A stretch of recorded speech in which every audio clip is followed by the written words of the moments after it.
I am so tempted to just leave it like this. Is this not just the coziest thing? What's up, strugglers? Today I will be ranking every pillow. Now, if we start with the...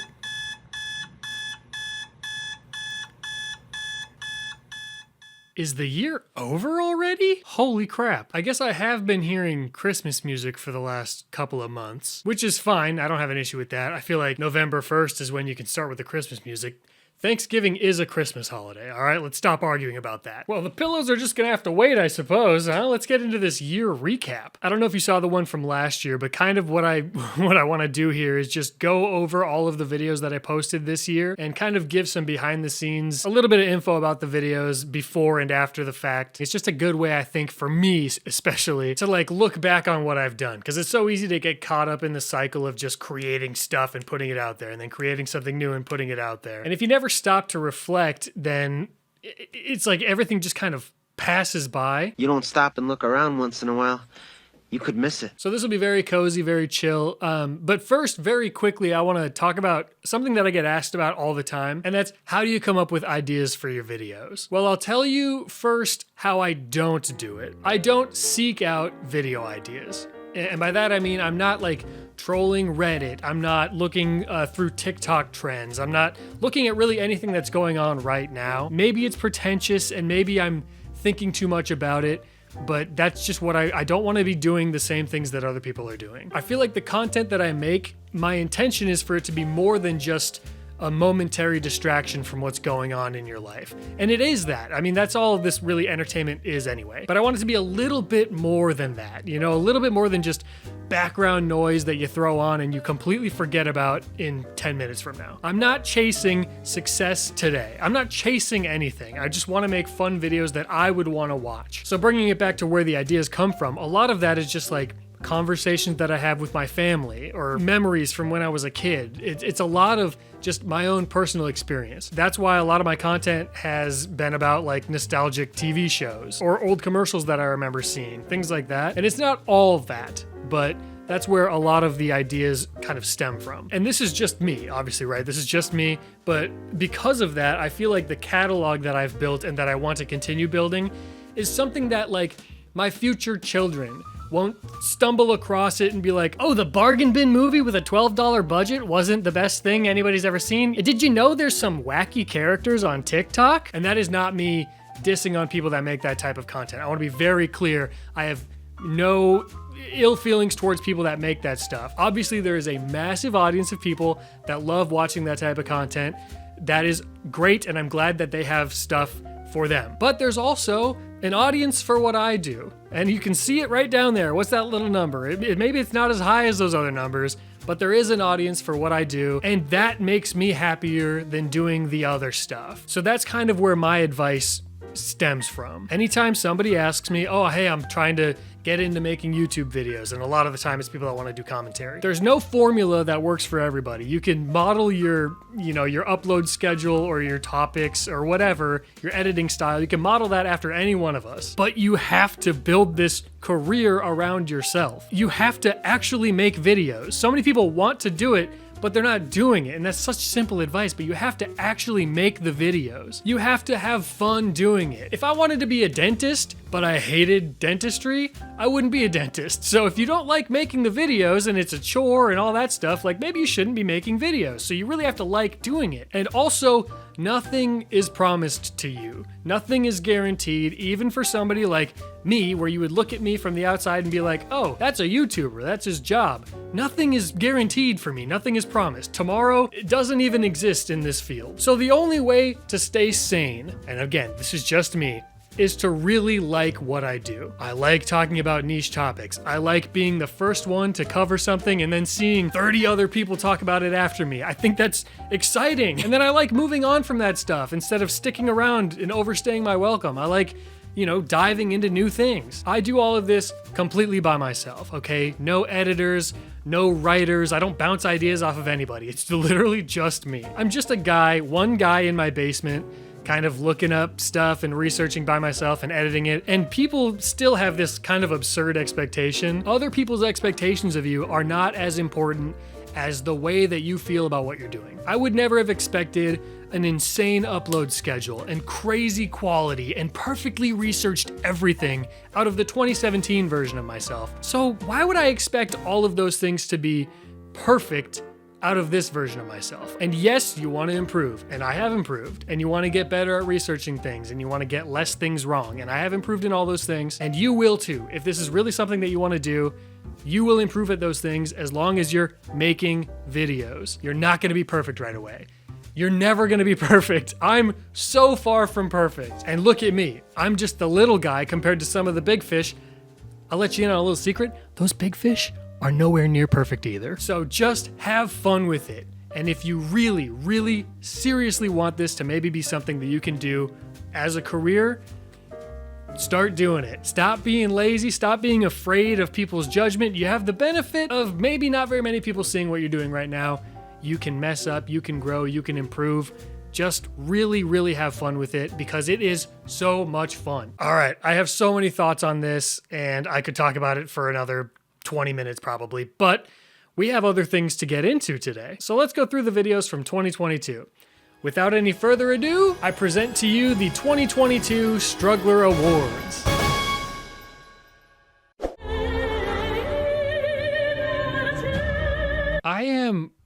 Where is this?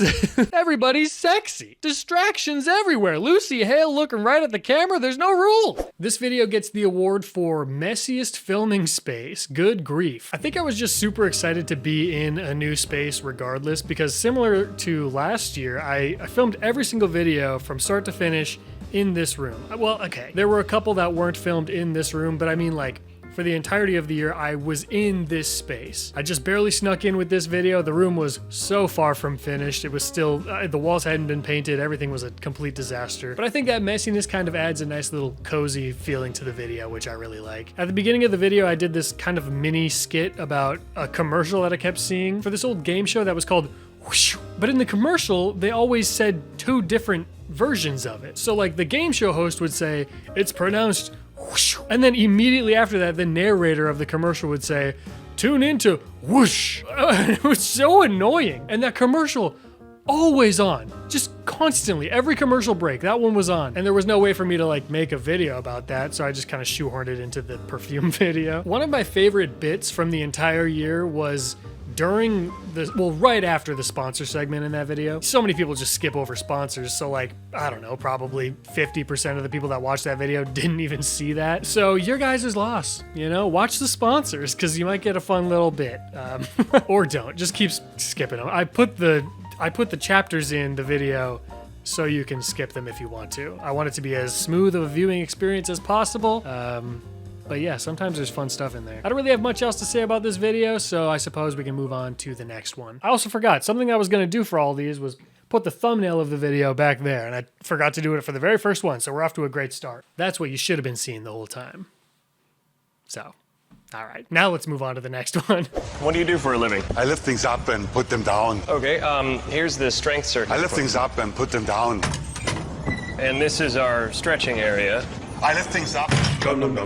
So it's a gym where everybody should feel welcome, but if you're too big, you're not welcome. Shame on you. How dare you step foot in our doors, you big man. You despicable, ugly, grotesque big man. Get out of my sight. I think the award for this video would probably be weirdest audience reach, because this video has been shown to everybody. There were tons of gym bros in the comments, the type of people that hate the gym bros, you know? Tons of people who've never set foot in a gym ever. There were marketing experts and like activists in the comments. Apparently there is something for everybody there, and it is ultimately a good response from all of those people, so I must have towed the line just perfect, so everybody was happy. A little inside baseball for you. This video is still daily one of my top 4 or 5 viewed videos. So every day, this is one of the most viewed videos on my channel. It's pulling in a ton. I don't get it. You know, sometimes videos just do that. I got the set cleaned up for this one. I got the walls painted. My mom actually painted the walls in here. Shout out, Mom. I was still figuring out how I wanted to lay everything out. I originally wanted to put shelves back there.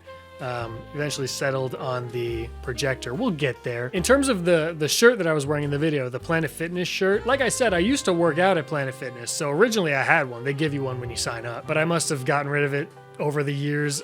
So I went back to the gym that I used to go to, and I asked the girl working the desk if I could just buy a t-shirt, and she was kind of grilling me a little bit. She was like, "Oh, do you have a membership here?" I was like, no, I used to work out here. And then eventually she asked me, "Is this for a joke?" And I was like, kinda. I said no. I told her no. I actually lied and I said I was getting it for a coworker of mine. I don't even know where this came from. I was like, yeah, a coworker of mine needs it for something that he's doing for a party that we're throwing at work. And she was like, all right. That was, I don't know why I lied to her. It's not like she wouldn't have sold me the shirt. She was very friendly, very helpful. Shout out to, I don't know what her name was, but shout out Planet Fitness Girl. I love videos where I can get out of the house. There were a few shots in this video where we just kind of went around town, me and Jaden, and got some footage. And yes, we were eating at Whodunnit when we got the footage of Little Caesars. Kind of been my favorite spot for a lot of years. One of my favorite spots. We got a few favorites in town here, but Whodunnit is always clutch. All right, next video. What do you think is? Do you have any idea? I think he's gonna try break dancing. Okay, that's actually a really good guess.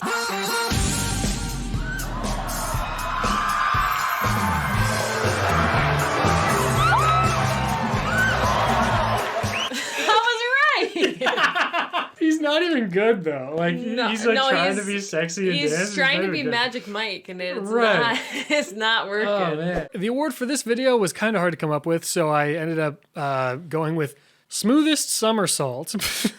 I mean, check that. Is that not the smoothest somersault you've ever seen? Come on. I freaking love making videos with Jaden. It's just so refreshing. Like I was saying earlier, I do everything completely by myself. The only time that I don't really is when Jaden is filming them with me. And she's so much fun to just like bounce jokes off of and like react to stuff. She's got such a different perspective than me, because I'm like always online, unfortunately, and she's not. She's just like, I'm so jealous of the way that she lives her life. Actually, I was supposed to record this video with a different YouTuber originally, but it ended up, how should I say this? That person didn't have time for me. We'll just say that. So I got to do it with my wife, and it ended up being great. So much fun. It was probably better that I did it with her anyway. I don't know if... I'm glad it worked out the way it did. The filming setup for this video was a disaster. Here's some pictures. You can kind of see there's cords everywhere. It was so much worse than what you can even see in these photos, but I've since cleaned things up. It's really hard to get two people in this space. It's pretty cramped. I'll actually show you. I'll whip out the camera here. This is what I am sitting at. There's not a whole lot of room here because of this weird L-shaped desk. Hey, what's up? But anyway, you can see why it would be tough. Swim trunks. You can see why it would be tough to get more than one person in here, so it's always kind of a chore when there's another person down here. It hasn't happened too often this year, but a few times. And lastly, the only other thing I want to say about this is I stand by my comment about riding a horse really not being that hard. I'm not saying a baby could do it. You know, I'm not saying you could go full speed all over the place, but come on. Come on. I don't want to make any people mad, but it's not the hardest thing you'll ever do. Okay, next video. Fun fact about this movie, we had it on VHS and DVD in the Cramer household. Jealous? Jaden even watched it with me a few days ago, and she said, and I quote, "It was pretty good." So yeah. This video's already a classic. 2 seconds in, it's a classic. Have fun at the Oscars, losers. The Ninja Turtles video takes home the award for longest editing session. This almost killed me. I don't know how those like video essay channels do it when they're collecting all the footage for the B-roll and stuff. I had to sift through all of the movies and find all of just the relevant clips from what I was talking about. It takes so long. Like there were points when I just wanted to not have any B-roll. I just wanted to keep cutting away to my face, but it's less interesting when there's not footage going along with what you're saying. And longest editing session. There were other videos that took longer to edit overall, but I did this whole video in one sitting. I'm not gonna say exactly how many hours I sat in this chair. It's a standing desk, so I stood a couple of times. It was significantly more than 12. Let's just say that. I loved making this video because it gave me an excuse to watch all of the Ninja Turtles movies when I wouldn't have otherwise. I was actually shocked at how good some of the newer ones were. Like, I know that I, at this point in my life, am probably not the exact target demographic for them, but I enjoyed them regardless. It's a comfort video of mine at this point because of that. I think if I ever feel like I'm not motivated to work this is something that I could like just quickly kind of turn on and watch a little bit of and be like, okay, I can do this. This isn't too overwhelming. I can handle this. And I know that there's a new Ninja Turtles movie that came out like just mere weeks after I posted this. The timing was terrible, but it kind of helped it with the algorithm a little bit too. So win-win. But a lot of people were saying I should go watch that movie now and then review that. I'm not gonna do that. I'm not gonna review it. That's not really my thing. But I do appreciate the suggestions, and I don't know. Maybe I'll check the film out. We'll see how I feel. Oh! Bear! No way! What is The that? bear sitting. Holy! Did he just die? We blew up Bear Grylls. No way! No way! All right, this one, no competition, takes home the award for most chaotic video of the year. Literally nothing even comes close. Well, actually, the only one that does come a little bit close is the other video I made with Eric. The day that Eric came over and we filmed these videos, one of the most fun days of the year for me. Eric, if you're watching, you are welcome back. Literally anytime. So much fun hanging out with you. We ended up recording 3 videos total, 2 for my channel and 1 for his. And we had an Eddie collab, okay? And we filmed the first 2 Eddie videos first. During those filming sessions, we were drinking like the whole time. So I was, I don't know, 4 beers deep by the time we even recorded this video. I've only ever been drunk on camera, I think 3 other times total. And 2 of them were when we did the Beer Mile videos. The other time was the Disney Channel TTI video. You would never know if I didn't say that, but yeah, it was my friend's birthday was that night as well, so I had been drinking a little bit. Anyway, in terms of this video, the concept of like the interactive Netflix show thing, I wanted to know that it was gonna work, so I tested it out before Eric came over. There's an interactive Boss Baby show on Netflix.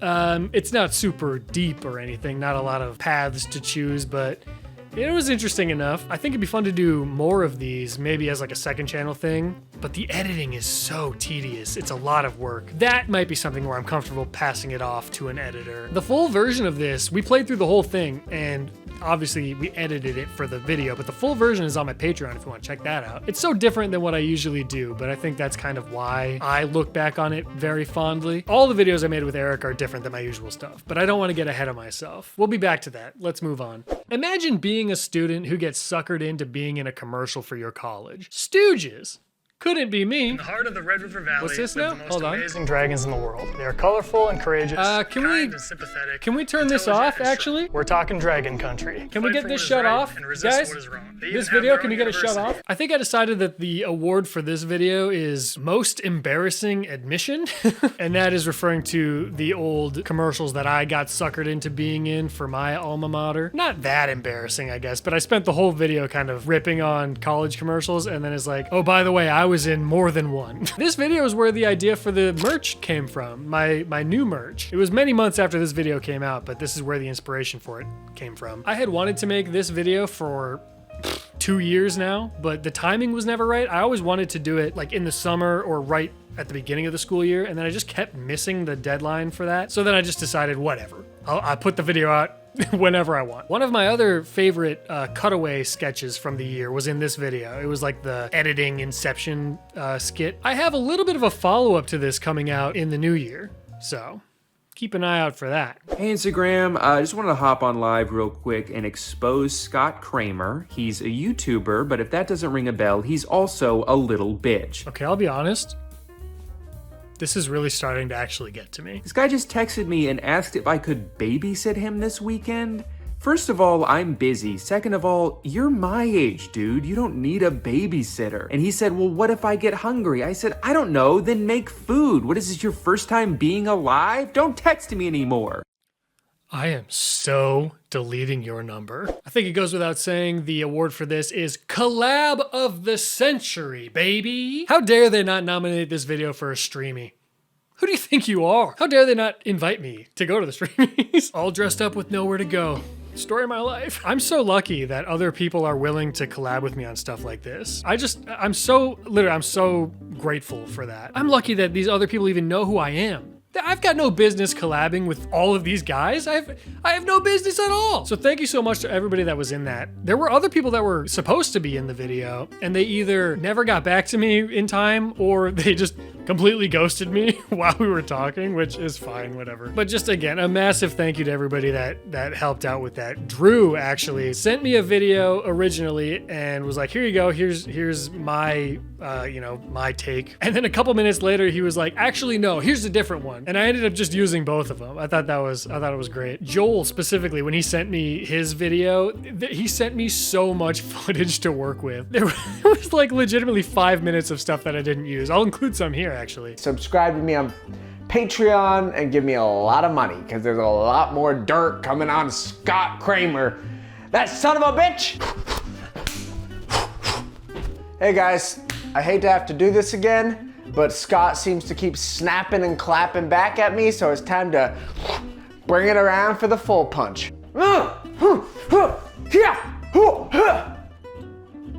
Yeah. Hey guys, I was at the store, la-di-da-di-da, eggs, bacon, toast, whatever I got, I don't know. I buy pre-cooked toast, by the way. You get a loaf of bread, but it's all been scorched in flames. He scrawled my name in blood all over my room. I don't know whose blood, I don't know where he got the blood. If you know Scott, you don't know him, because guess what? He's a guy who has a lot of blood, and he's very artistic and crafty with it, but it's still concerning that he has the blood in the first place. I love how everybody in the comments was playing along with it too. That was a lot of fun. There were maybe only like a handful of people that didn't understand that it was a joke, and those comments are so funny. It's so cute. Like this one obviously is from like a kid or something. And then I got a text from an old family friend, like a friend of my dad, and he had said something like, for the first minute or so of that video, I was so pissed. Like I was ready to throw hands with these guys before I realized that it was a joke. So I think it was kind of like a perfect storm. Oh, and also the Ninja Turtles crew neck that I was wearing in that was custom made by Dina, the same girl that made the Whodunnit board. She's a legend. I freaking love Dina. Amazing. All right, next video. She looked at this and thought it was cake? Huh? But it's weird to me that they wouldn't have used a clip where the thing actually was cake. Wow, that looks like it could be a real breakfast sandwich.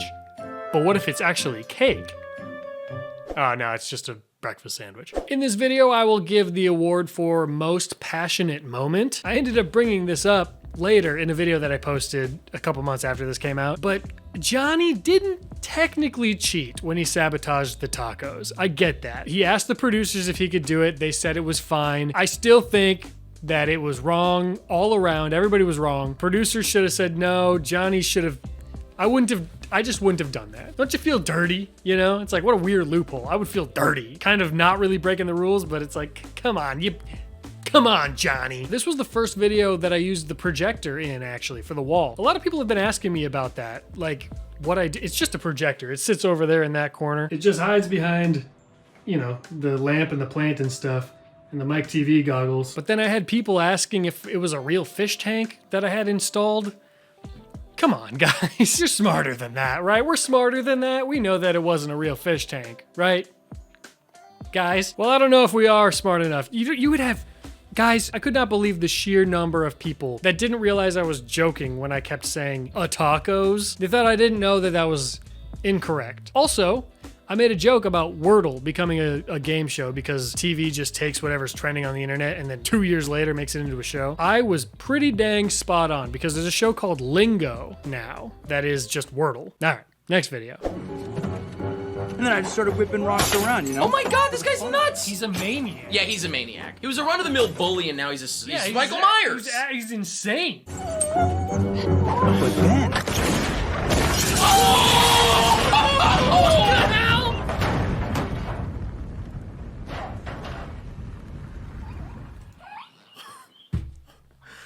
I gotta tell you, that wasn't his fault! The award for this video is gonna be most nerve-wracking, and that's because going into it, I had no clue if I was even gonna be able to use it, which is scary. Eric and I were trying to come up with a way for our collabs to tie into each other. And we already knew for a fact that we were gonna do Eddie's $1 Million Cook-Off for his channel. Go watch that video after this, by the way. It's a lot of fun. And we sat and we thought about it for way too long, and the only thing we could come up with was to do two things that had Eddie in the title.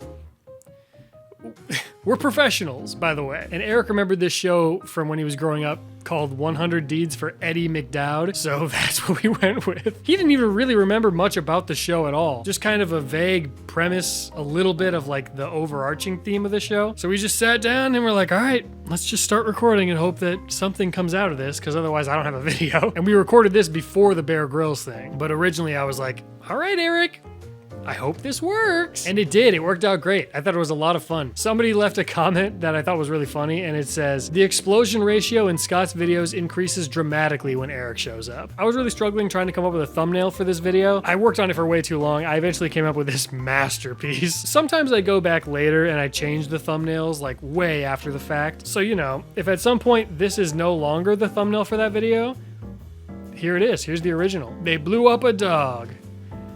This is so bad, but in a way, it's so bad that it's good, and actually, I think I am gonna keep it like that. I like it. I was watching some of the presentation ceremonies on the Walk of Fame YouTube channel, as one does, and during this one in particular, I kept thinking, why is the camera focusing so much on this security guard? He's taking up half the frame. Then I realized this is Vin Diesel, just kind of awkwardly hanging out on stage while the speakers are talking about him. When they reveal the star, they just kind of cover it up with this sign and then clumsily pull it away. Every time is equally as awkward. Big old cumbersome sign dragging across the star like this. This guy has to sprint in to take it away. This video takes home the biggest content pivot award. The final product of this video was not at all what I expected it to be when I started working on it. I honestly was just gonna look at all of the acceptance speeches of the people on the Walk of Fame, the celebrities, and then I was just gonna like goof on them, you know, like kind of react to them, just do basic commentary over those videos. But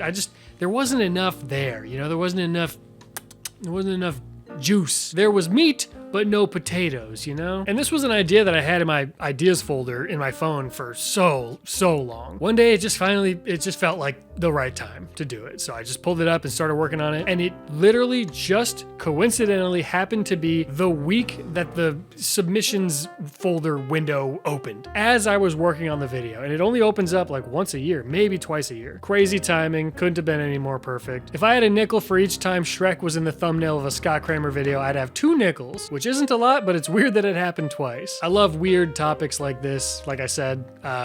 So yeah, I like that video. And in this case, I absolutely do not blame the actors for how bad all of this is. It's definitely the fault of the writers and the director. That being said, the only real difference between this and the stuff that I used to make with my friends when I was a child is that this has a laugh track. Yes, I believe I found what is called the femur of a dinosaur.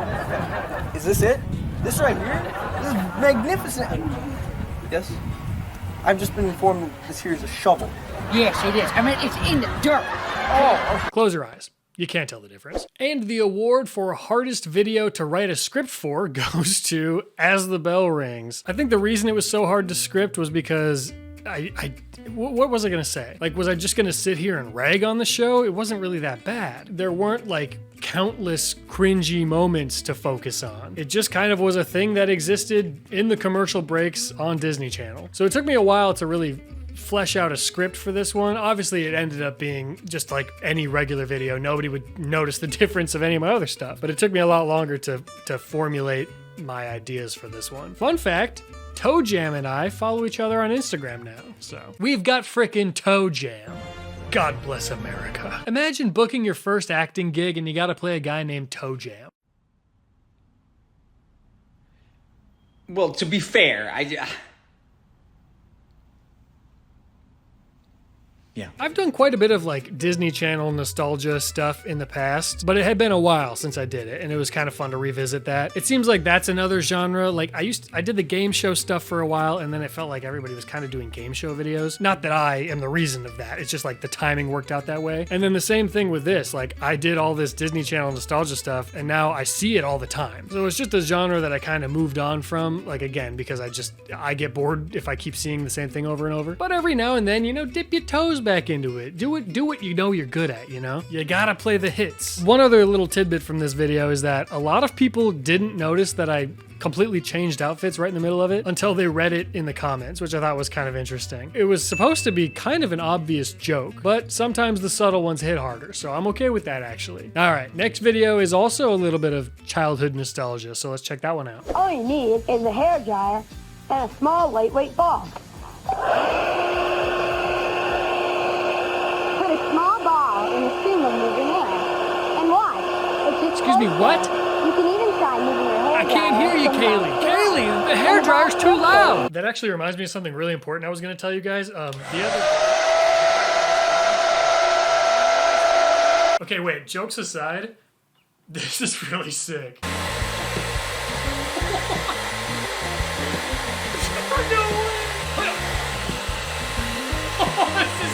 You guessed it, folks, this video gets the Wholesome Nostalgia Award. This video was a long time coming. I think I first mentioned Zoom in the Arthur swearing video, like way back, my most successful video on the whole channel. Which, side note about that, I'm like buddies with the guy who voiced DW in that episode. We've talked a bunch since then. I was on a podcast that he did where he was like doing a reunion with all the other voice actors that played DW. It's a very interesting thing if you want to go listen to it. It's called Finding DW. But yeah, Jason's a great guy. It's just so interesting to talk to him about that. Anyway, a girl who said that she's a friend of Kaylee from the show. Kaylee is this girl right here. She said that she was gonna send her the video. She messaged me on Instagram, was like, oh, I'm gonna send this to Kaylee, we're friends. And I don't know if Kaylee ever saw it, but I hope she did, and I hope that she liked the video. I love how that's even possible. For like somebody that I grew up with, to now, as adults, see something that I'm working on. And that's kind of why I like to make videos with good intentions. There is so much negativity, not only just on YouTube, like everywhere, really. Hot take, there's people are grumpy all the time. And it seems like a lot of the new channels that are up and coming right now are kind of growing because of like, they're tearing people down or exposing stuff. And that's, it's not like I didn't do a little bit of that when I was growing too, so I'm not judging them for that. But I'm glad that I've been able to pivot my content in a way that like maybe Kaylee sees a video and it doesn't make her feel sick to her stomach, Seems like a lot of the time if you see a video that's made about something that you did, it's like, oh God, what is this gonna be? Oh crap. And I like for people to come away from stuff that when I'm talking about things that they've done, I want them to feel good about it. Even if I'm poking fun at it, I want it to be like, I want it to be overall a good experience for everybody watching. Like, not every cringy person on TikTok deserves to be bullied for 20 minutes, The shirts that I wore in the video, the Zoom shirts, those were a pain in the butt to get a hold of. I couldn't find any to just purchase originally, so I was gonna custom print them myself. And every website that I went on was like, hey, do you have permission to use this logo? And I was like, no, technically I do not. I figured since it was PBS, like the public broadcasting, I was like, maybe it's fine. But they were like, no, you need it in writing from like the president of PBS. So I emailed the president of PBS, never heard back. And then I found it on some website that didn't care about the legality of it, I guess. Somebody else was selling them, so, just so you guys know, president of PBS, if you're watching, somebody is selling Zoom shirts, and I just figured I'd let you know. Yeah, I could probably drive with this and be okay. I think I could do just about anything with this over my eyes and it would not hinder me one bit. Did we ever decide, is this for little babies? You don't use toilet paper like this on little babies? No. Why has it got a little baby on there? Yep. Oh, those are some good vibes on that one. That one was sick. I like that one better. That was better. Okay, so that's in first now. I wish it translated to video, just how insanely thin this is. Thinner than Amir's dad's legs. The toilet paper video, taking home the award for Nobody Asked, but I made it anyway. This is one of my favorites from the whole year, all around. Making it was so much fun. The editing process was a lot of fun because I like when I'm in different spots and it's not all scripted. And then the final product I think is a lot of fun to watch too. So I think it'd be fair to give an update after I've used all of these toilet papers since the video came out. And I still stick with what I said in the video, that, spoiler alert, the Kirkland one is the best. That's my opinion. But I think if I had to reshuffle a little bit, the Quilted Northern one is my second favorite, but I really didn't like the Walmart one after using it for real. I thought it was kind of a dark horse. I changed my mind. I don't like the Walmart one. It just kind of falls apart while you're using it. What do they say? It pills? Sorry, guys. It just kind of makes a mess, if you know what I'm talking about. Honestly, as much as I clowned on it, the Charmin Ultra Strong, which is the one that I said is like paper towels, essentially, in the field, it's not so bad. And of course, I still have a ton of Scots left over. Nobody wanted to take it off my hands. Here, let me show you. Does anybody want this? There's so much left. I mean, do you have like a camper or an RV and you need it for your septic tank? That's something that I didn't realize. A lot of people in the comments were informing me on that. The reason that this is good is because it totally dissolves in a septic tank. So I would not use this for my, it even says right there, clog-free septic safe. I'm so unobservant. Speaking of unobservant, so many people were like, hey, you realize you could have just like read the length of the sheets on the packaging and then multiplied it by the amount of rolls to find the length of it instead of rolling them on the yard. Yeah, of course I know that. I even wrote it on screen in the video, but what was I gonna sit here at my desk and crunch numbers? That's such a boring video. I wanted it to be visually interesting, so I laid it out on the grass. Anyway, all that to say, if anybody wants some Scott toilet paper, you know where to find it. Cigarette cake. That's pretty tasty. For your 50th? Imagine living a whole life and our 50, the only prominent thing is smoking. That's all you know for. Like, oh, what does Kathy like? I don't know. Cigarettes. See, this is a scenario where you should sue. That's a lawsuit. It looks like it looks like somebody took a massive dump on your cake. Yeah, I was gonna be a little bit more coy, but that is exactly what it looks like. That's a Wrinkly Johnson, and you can't convince me otherwise. The award for this video, and again, it's not even close, longest time spent trying to make a thumbnail. This should be easy, right? We're just talking about a cake shaming Facebook group. That should be easy. The final product, pretty basic. This should have been easy to make. It was not. I spent on and off like 14 hours on this stupid thing. There's like 20 different versions of this thumbnail that I made. I don't know. My brain was just not functioning that day. I do not know what happened. I'm honestly embarrassed to admit that it took me so long to come up with this. The timing is so weird on this because like a week or two after this video came out, I went to a family reunion and this whole video obviously was about a Facebook group that was making fun of decorative cakes. Check out the cake that was there. Look at this thing. I mean, what in the world? Somebody paid money for this? Our uncle actually sent that picture to like a family group chat and was roasting it. Nobody at the reunion is the one that decorated it, just to be clear. They paid for that and a professional wrote that on there and good grief, guys. I don't really have much else to say about it other than why did I ever let my beard get this long? This is so unkempt. I look like a mess. Thankfully, Jaden loves me regardless. I'm a very lucky guy.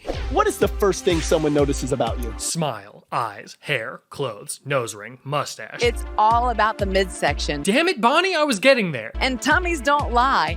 In just one glance, people can tell if you're out of shape. Trust me, I know. My stomach has been my biggest struggle all my life. All right, call me crazy, but this looks like someone who's in very good shape. Hell, she looks better than me. Would you say that I'm in bad shape? Actually, don't answer that. This video's award is biggest plot twist, and honestly, it was Oscar worthy. There's a couple of them actually. When I revealed that I actually had the total abs belt after making fun of it for the whole video, and then when I was doing all the trickery with the before and after pictures, this whole video was just like pure stupid fun, which is good to do every now and then. Really no research went into it. I was essentially just watching through and reacting to the infomercial. There wasn't a whole lot more to it than that, and sometimes that's just good. It's good for me, it's good for you. It opens itself up to a lot of like silliness, a lot of jokes. Yeah, it's just a lot of fun to do. Some people were asking why there was like German writing all over the screen, and that's because I did a little editing trickery. It was really hard to find this infomercial when I looked for it online, and eventually I found a version, an English-speaking version of it, but there was like massive text and bubbles covering the whole screen, essentially. But then I somehow stumbled across on this really weird website a German version of the same infomercial. Kind of the same infomercial. The segments were spliced different. So I just like took the English version and then I took the German version, which looked visually better, and I put the audio of the English one underneath the German one. And then I cut it up where things didn't match, and it worked pretty seamlessly actually, but it took me a long time to do that. And that's just something, you know, it's a thankless job. Nobody ever thanked me for that. Nobody was like super impressed with the way that I did that, and it really kept me up at night. In the video, I asked the guy, Martin, who kept saying that he got that beach body just from the Total Abs belt. I asked him to come clean, and I would pay him double what they paid him to say that.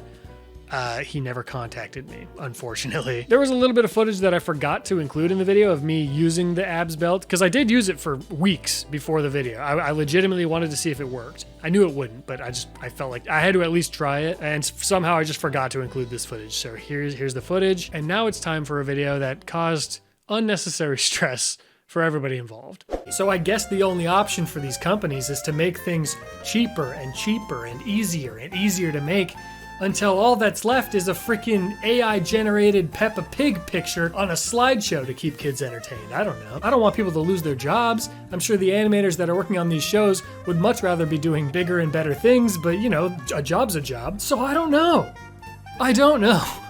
This is such a weird subject. The award for this one is the video that everybody had an opinion on before they watched it. There was a little bit of a stink on animator Twitter, which again, Twitter is a hellscape that I avoid at all costs, but some lady who works in the biz a little bit had tweeted it out with like the caption was something like, I really wish that big YouTubers would stop essentially like ignorantly criticizing the entertainment industry and like being mean to the animators and saying that their work is ugly. Like that's super uncool. And was like saying things that I wasn't expressing in the video, just like completely taking things out of context and essentially putting words in my mouth. The woman backtracked a little bit after she actually then watched the video and realized I didn't say anything mean about animators. It was the title that got everybody in a tizzy. And honestly, when I uploaded the video, I intended to put the title in quotation marks, and I literally just forgot to put the quotation marks. And then after all the stink happened, I was like, you gotta be kidding me. So I added the quotation marks back in later and haven't heard a peep about the video since. So maybe, you know, guys, just a little lesson for you. Maybe watch something before you form an opinion on it. Anyway, there's another YouTuber that made a video kind of defending me, which I do appreciate. And he said essentially the same thing. Like, clearly they did not watch this video. When I hear what was said about the video itself, it makes me question if anyone actually watched it. The video ends with Scott saying it ultimately doesn't matter since he's not a kid and doesn't watch cartoons, that he doesn't fault the animators at all for any of this, and that he likes the way the Blue's Clues reboot looks. Wait, why were people pissed about this video again? If you're angry about this video, you definitely did not watch it because there's not much to be angry about. His name is Mark. When I was watching Mark's video, he showed a bunch of clips of me talking without the audio, like he was voicing over it. And I do look fairly angry in the video when you mute it, so. But again, not angry at all. People just being weird on Twitter, nothing new there. This was the first video of mine ever to be on the trending page on YouTube. I think it was like number 49 or something out of 50. So barely on the trending page, but stuff like that exposes the video to new audiences that don't really get you. And there's like, yeah, good and bad things. Exposing your videos to a new audience can grow your audience, or weird people that don't get it can see it. Anyway, none of that weird stuff has tainted the way that I feel about this video. All of my opinions are very firm because they're really not that firm. All right. On to the next one. The only restraints used in these tests were safety belts.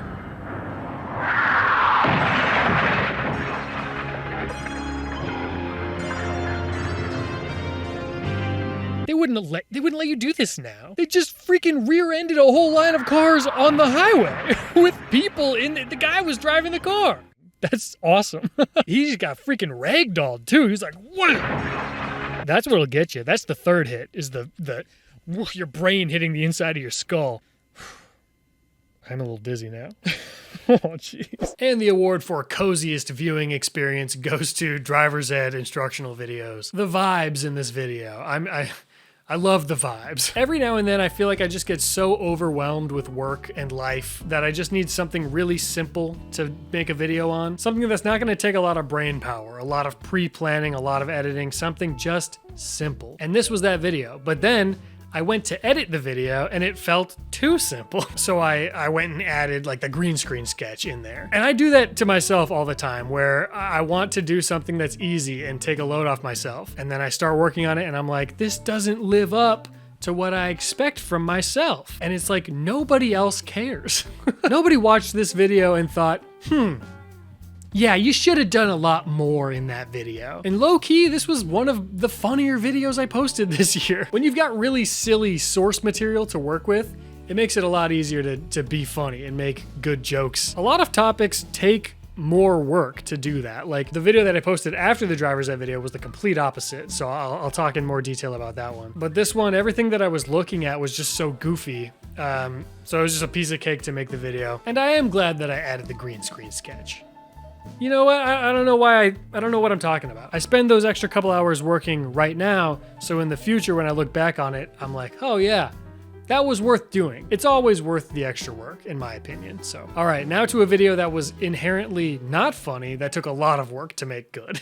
Did you know that it was an inherently sexy product? Yes, I think so. Somebody's being a little coy, I think. For goodness sake, Charlie, you originally called it the pleasure pit. Look at this. That's a naked lady, Charlie. You could have friends over lounging at like a sofa and read the paper. Read the paper.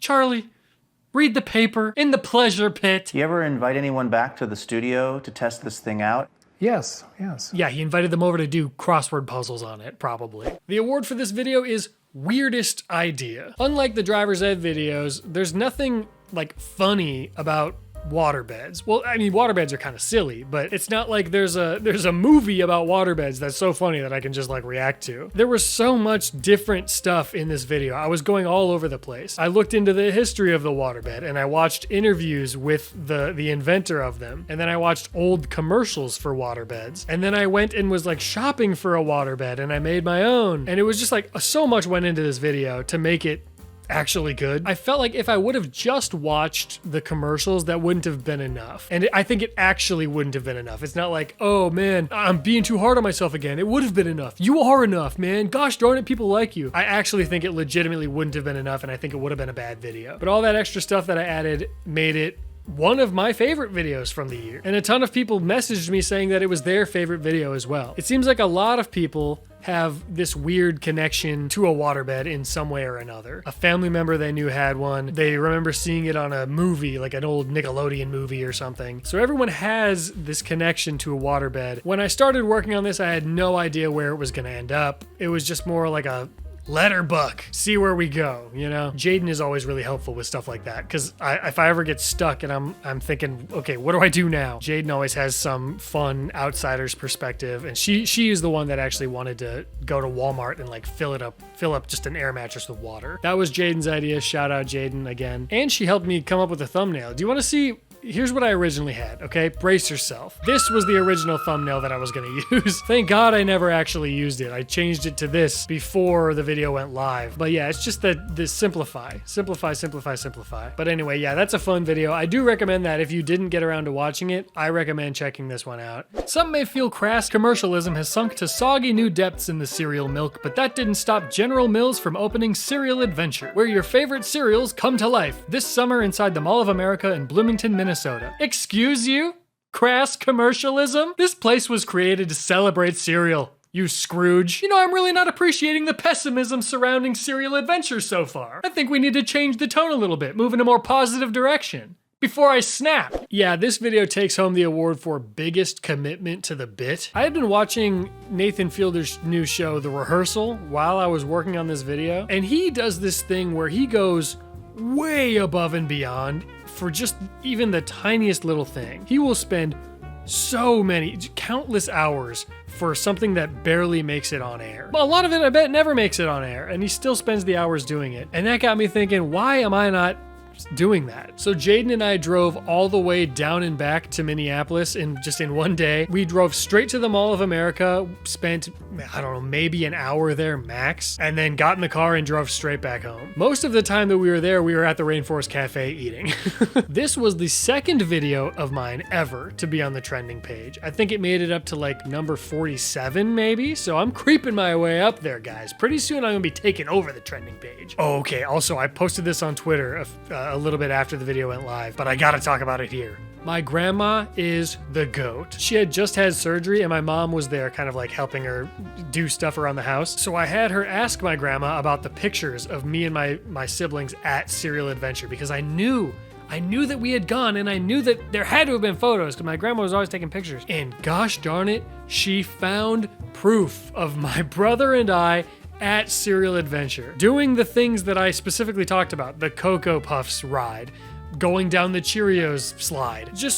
I'm so glad that there's physical proof of us doing that, and I wasn't just like talking out of my ass the whole time. It's reassuring knowing that my memories are not lying to me. Also very unfortunate that the SpongeBob shirt that I bought in the Nickelodeon Universe Park shrunk immediately. I honestly don't even remember it going through the wash. I think it just shrunk. It must have gone through the wash, but it was hang dried.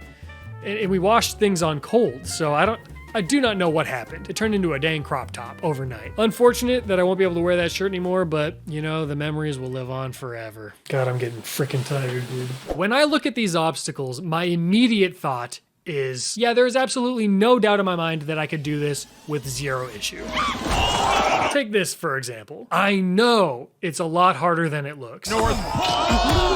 I promise you I could do it. And that's what keeps me watching. I think the award I'll give to this video is most pleasantly surprised. The first competition show mashup video that I made last year was one of my favorites from the year. It was a ton of fun to make. It took forever, but it's very rewarding coming out of that with a big, well put together project. And I kind of try to not do like a part 2 or do the same thing more than once, but this just felt right. I mean, the game show thing is something that I used to do all the time, and it's a ton of fun to just like briefly look at a bunch of stuff instead of really having to dive into one thing. So yeah, maybe in the future I'll do another one of these even. They're fun to do. In that video, I said that I was going to watch Claim to Fame. I was going to watch it all the way through. I watched most of it. I think I stopped watching with like 2 or 3 episodes left, so I still don't know how it ends. Please do not spoil it for me. I will finish it one day, maybe today. That was a lie. In terms of this year, I think this was the video that I consumed the most media in preparation for. I watched all of Armed and Famous. I watched a ton of Holy Moly. The entire first season of A State of Panic, I bought on Amazon Prime and I watched the whole thing. And then after the fact, I watched most of Claim to Fame. So like I watched a ton of TV for this video. And even doing that sometimes can freak me out a little bit because I think to myself, oh, I've already poured so many hours into this video before I've even started scripting it. But you gotta do what you gotta do, baby. You want the fun, big projects to turn out good, you gotta put the time in.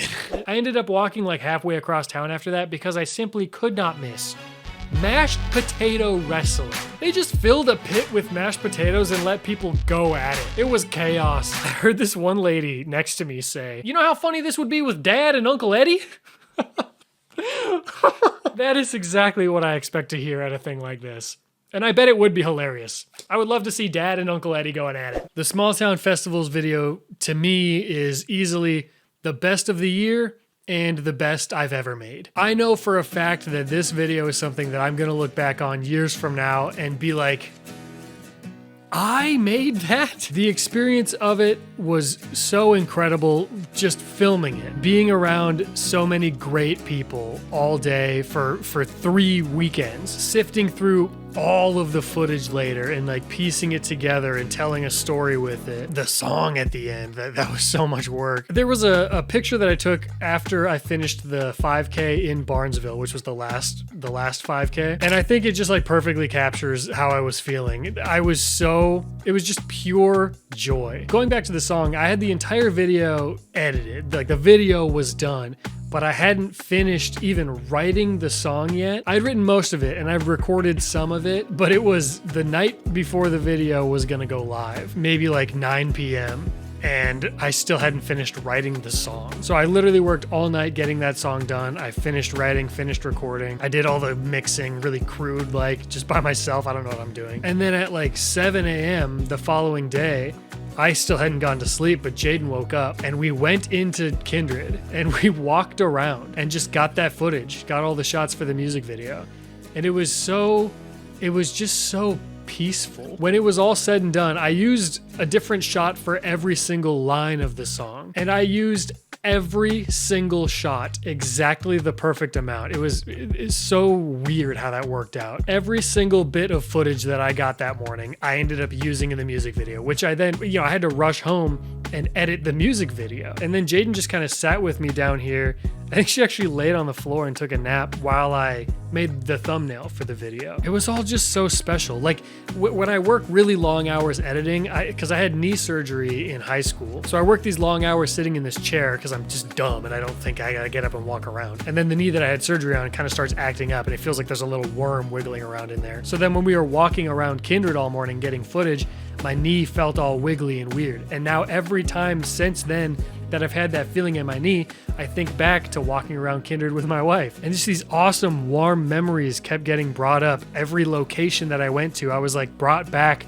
to being a kid. I don't know, it was just so special. The whole thing was like this cathartic experience. And as soon as every little bit of it got done, I uploaded the video and went to bed. Just throughout the whole day. I slept all day. And then I woke up to these just like, I woke up to like so many really awesome texts from like friends and family. Some people I hadn't heard from in years texted me saying like how much the video meant to them. And then I just laid in bed and scrolled through and read hundreds and hundreds of comments that people had left.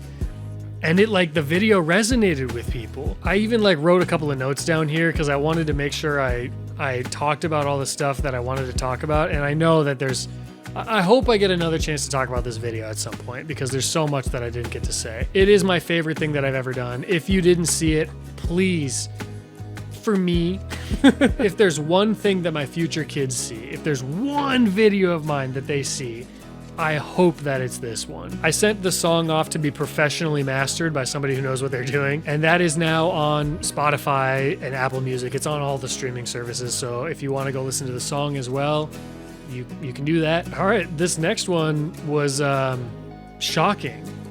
I'll talk about it. You meet her, you find out her name, you get to see their life together and do things, and you get to see how perfect she is. She's the perfect person for Ted. She's got great charisma on screen. You can tell he's leading to something sad, and she passes away. She dies. Dom, you're not gonna believe this. I specifically said earlier in the video, I think they're gonna make the mom die. Wait a second, no, that's definitely too sad for this show. So I scrapped it. You nailed it. You should have kept it. Oh no. The award for this video is the throwaway idea that really worked. I was coming off of the high of the Small Town Festivals video, and I honestly, when that happens, when I make a video that I worked really hard on and I'm very proud of and was received really well, it's hard to make the next thing. So I had this idea in my back pocket for a little while, and it was just something that I thought was less pressure on me. I was just gonna go into it, watch one episode of a show, and then have one of my friends kind of carry the rest of the video. Or at least that was the plan, and it exploded. This is like maybe the fastest I've ever gotten to 900,000 views ever. And then it kind of plateaued, but it shot straight. I thought it was gonna go 10 million views, you know? But yeah, I mean, this video went gangbusters. I think it's because the How I Met Your Mother crowd is a lot more widespread and rabid than I knew. It's a fun concept for a video. I will do another one of these. I know that I've said 100 times, I don't really like doing a part 2. This is one that I will do another one of. I have it planned early next year. There's gonna be another one of these. I don't expect it to do as well as this one did. I never expect a part 2 to do as well, but it's just a fun concept and people really liked it. And sometimes you gotta give the people what they want, you know? There were people who pointed out there's a YouTuber named Dylan who does something that's a little bit similar to this, where he just watches the first episode and the last episode of a show and then tries to kind of piece together what happened. And he does it more like in real time, like more like a live stream that's cut up. So I checked him out. I think it would be kind of fun maybe to have him be one of the experts for this thing that I do. We'll see. There were also a lot of people in the comments that pointed out Dom didn't really give me the credit that I deserved for How I Met Your Mother. At one point, I had guessed that Barney was gonna marry a prostitute, and Dom never really acknowledged that prediction, but apparently, at one point in the show, Barney gets engaged to a stripper, which I know those are not the same thing, but I mean, it is kind of weird how close I was, right? I was so close with so many things with How I Met Your Mother, and then when it came to Narcos, I was insanely far off, which is funny because this is based on real life. So that just shows you where my head is at. I originally wanted to have rewards or punishments gifted by the experts, like whether I did really well or really bad, but I didn't have time to film them and edit them into the video. This was another one that I was right up to the last second I was editing. So if you want to know what those punishments or rewards would have been, the full conversations of all of the stuff that we talked about are on Patreon as well. So just a little bit more behind the scenes for you if you are interested. I'll give that like a B- lookalike. What do you mean by this? Why did... I kind of see it though. Ready? Here comes it. Okay, you're telling me these look like the same guy. You're blocked. I'm blocking you. I literally just got changed and then realized I didn't take any pictures in these. Guys, I'm not doing very well. I don't have a ton to say about this video other than the award for it was most humbling. I'll show right now a couple of the other doppelgangers that people submitted that didn't make the cut into the video. You know, they're all good. Every single one that anybody sent me, I think is good in some way or another. You guys are pretty funny, actually. And then the other important thing I wanted to talk about was that when I did the Cal Raleigh lookalike thing, and I took all those liberties with like photoshopping the jersey and photoshopping the bat in the background and stuff, and then people were like, why didn't you just photoshop the logo onto the hat as well? Why did you make a childlike arts and crafts project instead? And I don't know. I thought I didn't want to like completely do everything on the computer. I felt like that was defeating the purpose, because then it's like, why did I even buy the jersey in the first place? You know, I could have just photoshopped the jersey. Why did I do anything? I could have just photoshopped everything. I wanted to ground some of it in reality and only change the things that I definitely needed to change. So that's why I did that. I gotta shout out the Astros, by the way. Guess who won the World Series this year? Now, I'm not saying that I had anything to do with it, but I'm not saying I didn't have anything to do with it. The day that I bought the Altuve jersey, the kid at the checkout counter was like, Altuve, huh? And I was like, wow, what's wrong? What? And he goes, oh yeah, this guy was kind of in the middle of a pretty big scandal a couple of years ago, like a cheating scandal. It was a big thing in baseball, I guess. And I had actually heard about it, but I didn't know who was involved. I think he has been cleared of any wrongdoing, I think. But yeah, the kid was like, yeah, people might look at you a little funny if you're wearing an Altuve jersey out in the wild. And then after the video came out, my friend Nick texted me and was like, interesting jersey choice. But you know, winners gotta win. Shout out Astros for winning the World Series. This is not usually here. A flashlight. Oh, black light. All right, start looking. Or look on that piece of paper that Greg's holding. For Huey, his favorite cranberry juice, and then TPOI. There's rat poison. I'm so cynical. I already don't want to tell them that. Greg. This video gets the award of most fun to prepare. It's so fun doing the murder mystery videos. If you haven't seen either of them, I made 2 of them now, 2 years in a row. So this one got screwed a little bit because my favorite video of the year obviously is the Small Town Celebrations one. But if I hadn't made that video, this would be my favorite video that I made this year. It's just so much fun. My family is so good about really diving into stuff whenever they're involved in videos. They never even ask questions. They're so willing to do stuff, which is awesome. I'm so lucky. I spent a ton of time planning this one out, like a ton of time. I built a website, for goodness sake, a fake website just for the murder mystery. Some people actually, the website's still live. Some people found it online. So if you want to go check it out and read all the little dirty details on there, you can. There was one thing that bothered me so much while I was filming. So I'm obviously the camera guy. I've got cameras set up all over the house, but I've got one that I'm recording the whole time too. And I knew, because I set it all up, that down in the basement here, there was a clue bouncing off of a couple of mirrors and then shining up on a wall. And all you had to do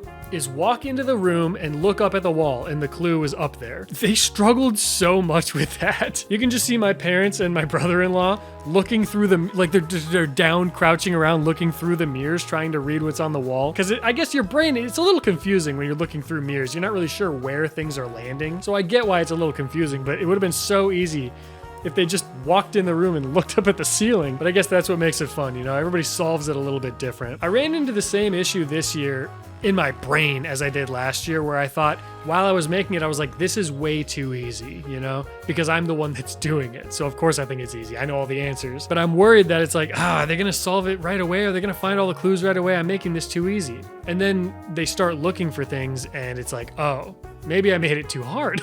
But yeah, my family is good sports. Even if they're struggling with stuff, they're having fun with it. So it's all good. Once again, shout out Dina for the Whodunnit board game that she made for me. It's amazing. I used the artwork for an animation at the beginning of the murder mystery video, but this is definitely one that I recommend. If you didn't see it, you got to watch the murder mystery video. Oh, jeez. I was almost hoping that you also sent yourself some so that we could both do it, but this is just gonna be me suffering. I wanted you to be the guinea pig for that. Yeah. Because I was like, I'm interested in the product, but I'm gonna let Scott do it. Sure. I want to see how he reacts. Totally fair. You're a good friend in that way. I'm worried because there's so many warnings too that are like, don't get it in your eyes, don't put it by your eyes. But my nose is right by my eyes.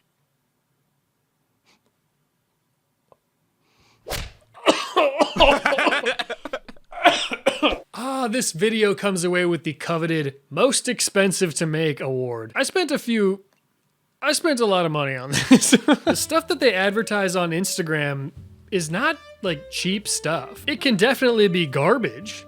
Like, it is cheap garbage, but it's not affordable by any means. One of the big things that I wanted to buy for Gigi and send to him was like this slide that you put on your staircase. And you gotta buy, you know, the pieces that link together, and each link is like over $100. It would have cost me like $500 to build a full slide for the staircase. So I scrapped that and I went with like a hoodie instead. In case you didn't see the video, the concept was that we were buying all of, like, when you see a weird Instagram ad, we were just gonna buy it and send it to the other person. And I don't really see weird ads. I don't even have Instagram on my phone. I don't have social media on my phone. So I had to re-download it for this, and then I was getting just like nonsense ads because I don't have they don't know much about me. So it was tough for me. I scrolled for a really long time before I found items that I thought were good enough to send, like for good content. And this is the type of video that's been done a lot, right? A lot of channels have done this. Drew Gooden really exploded it. He might have even been the first to do it. And then like channels like Cold Ones do this a lot. Jarvis made a video about this. And Mr. Gigi even made one on his own, like a solo version of this on his channel. So it's not usually something that I would be like, oh yeah, I'm gonna go do that now too. But Gigi asked me if I wanted to be a part of it, like as a collab, and I'm never gonna turn down Mr. Gigi. I love making videos with him. He's such a good collaborator. He's easy to talk to. He's easy to work with. His schedule, he'll work with whatever schedule you need. So any YouTubers that want to find a good person to collab with, Mr. Gigi, he's the guy. I know for a fact that I'll make more videos with him in the future. We've done other stuff in the past. Go check out all the stuff that me and Gigi have done. I've got the nose slap, it's like the smelling salts. I've just got it sitting on my desk. I have not used it since that video. And I don't know that I ever will, but it's here just in case. I have been wearing the Kizik's shoes that he bought for me. They're awesome. Some people commented and they were like, oh, what's so special about Kizik's? You can slide your foot in, like you can do that with other shoes. And it's like, yeah, I know, but so? I can still think it's a cool idea to be able to just pop your shoes in. These work really well. Yeah, you can do it with other shoes, but like that's the whole point of these. And it's really not that big of a deal. I think they're cool. I like the shoes. They look good, whatever. I also just learned in the comments of this video that the little silica packages that they put in with food and stuff, like in a beef jerky package, there's that little thing in there. Apparently those are like not harmful at all. Why did I not know that? In my brain, because there's warning labels all over that. They're like, do not consume this. But I suppose they just have to say that, right? Because it's not food, so of course they want to say, don't eat this, it's not food. But I always thought, oh, it's poisonous, it'll kill you. So I guess you learn something new every day. 26 years old, I just learned that. The most recent version that I am still seeing of this exact scam is on a channel called Mr. Beast Live. And it's all the same crap, download the apps, verify you're a human, claim your money, you know? Except this time it looks like they took over a real person's channel. Because there's a 15-year-old video of a drum line on there. Unless this scammer just really loves drumming. Who am I to make assumptions about a person? We need this dealt with. Every YouTuber on the damn platform is some kind of programmer. I went to school for advertising. I don't know what I'm doing. I have no suggestions. I'm putting it out there. Somebody figure it out. This video gets 2 awards. Wow. Shocking. The first one is longest skit. Holy crud. The first like 4.5 minutes of this video is just one long skit. And then the other one is, I can't believe this hasn't been fixed yet. I've covered scams very similar to this one in the past years ago on this channel. And yeah, these are a little bit different, but how is the automated like review system for putting ads on YouTube, how has it not been like improved since then? These scammy things are just like bypassing all of their filters and stuff. And after I made this video, so many people sent me screenshots of this being recommended right next to the scam promoted ads. How does this happen? I mean, that's hilarious. These screenshots are so funny, but it bothers me that they're so prevalent on YouTube. Oh, and I guess now that we're in like the super secret way back end of this long video, I can tell you which game was in those Instagram ads. It was a game called Royal Match. People have said that it is actually a fun game if you like games like that, and apparently there really are 0 ads in the game. So good for Royal Match for, you know, not completely lying in their ads, but it's just like so corny still, the way that they market that stuff. But big deal, whatever. Who cares? All right, on to the very last video of the year. Oh, I crushed my nuts! Ooh, that's gonna hurt. There goes my afternoon snack! Have you ever seen a movie poster and just immediately known it was gonna be unwatchable? Show me one person who saw this image and wanted to go see the movie. Go ahead, I'll wait. It's Pat had a budget of $8 million and ended up making $61,000 at the box office. I don't mean that's what they profited, like after expenses and stuff. No, they made $61,000 total. That is impossible. And the award for this final video is, I'm so glad nobody had done this yet. I've mentioned this before, but I have this ideas folder on my phone with just tons and tons of video ideas. And some of the ideas in there have been written down for months, if not years. But eventually I always get around to making those videos. But this idea, as soon as I thought of it, I was like, okay, I have to make this right now. For some reason, even when something's not like relevant at the time, if it's a good idea in my head, I'm afraid someone else is gonna have this idea and beat me to it. So as soon as I thought of the SNL Movies thing, I was like, okay, that's the next video I'm making.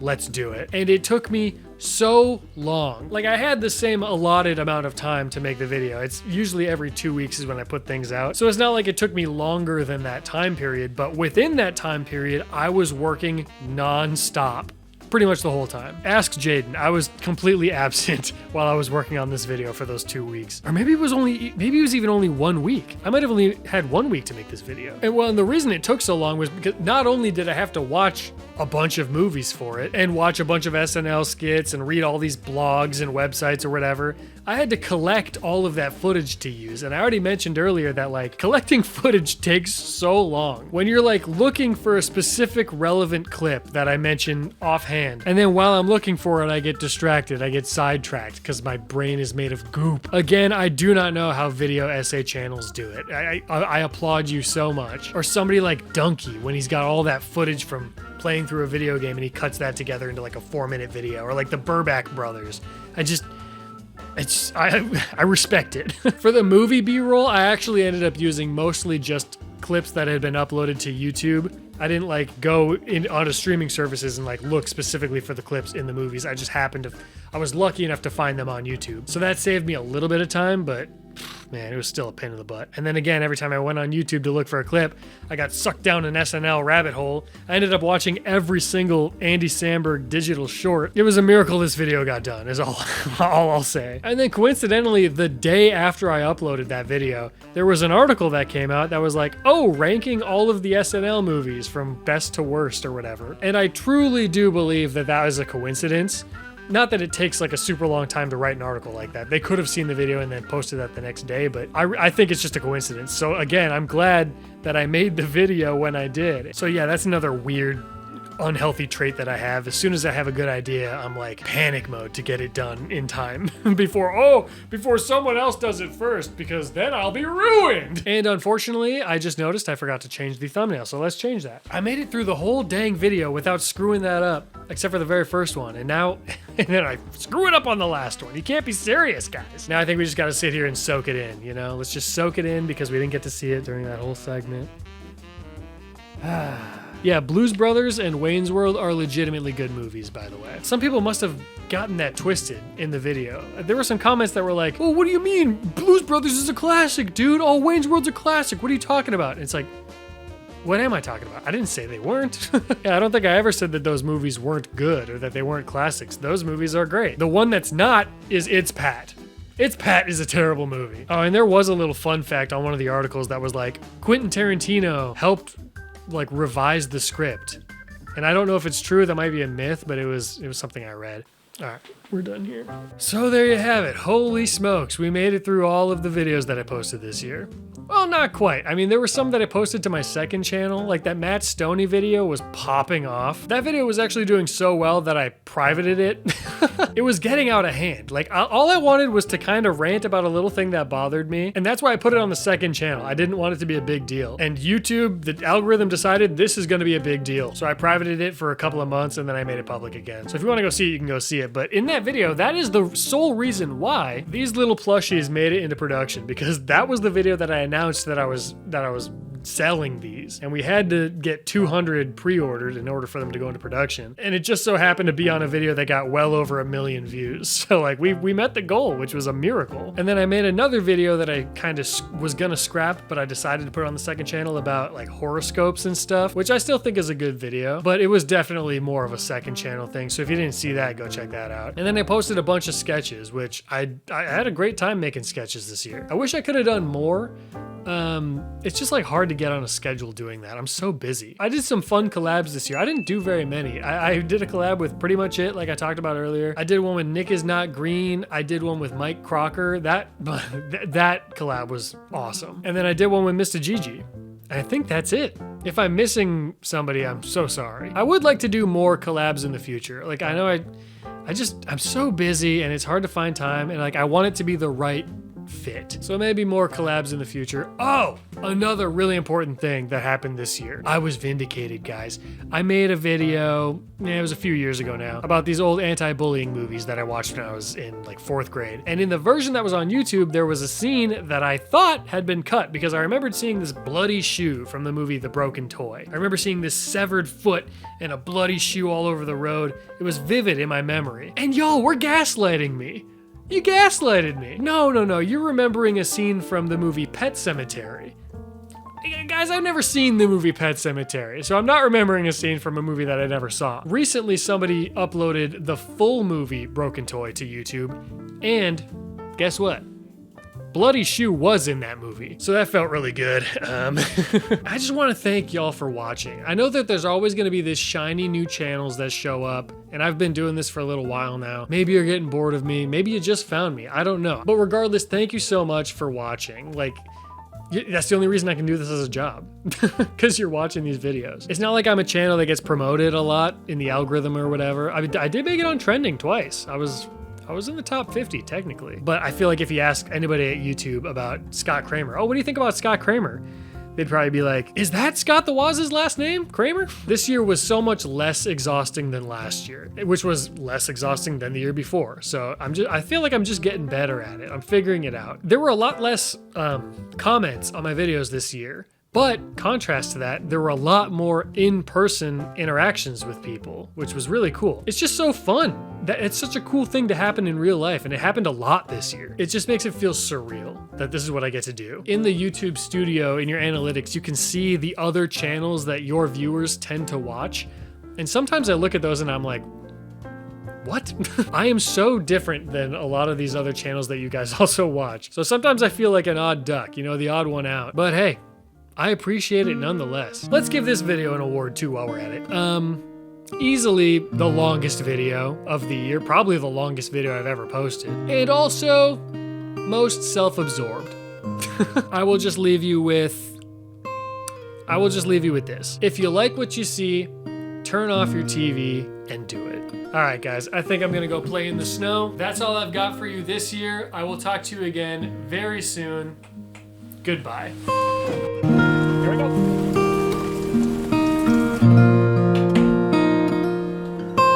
You know my guy, Dalvin Cook, baby. A Maytag repairman got a dog, not that a postal worker got a dog. Fabulous.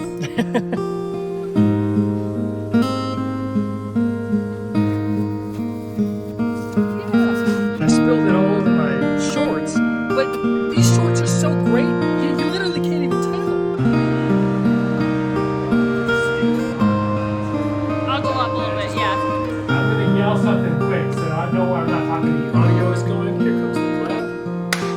Test. I was just making sure that it was recording this and not faultless.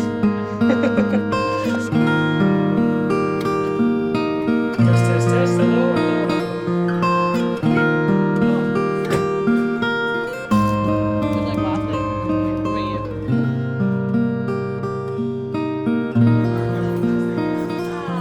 talk to you again very soon. Goodbye.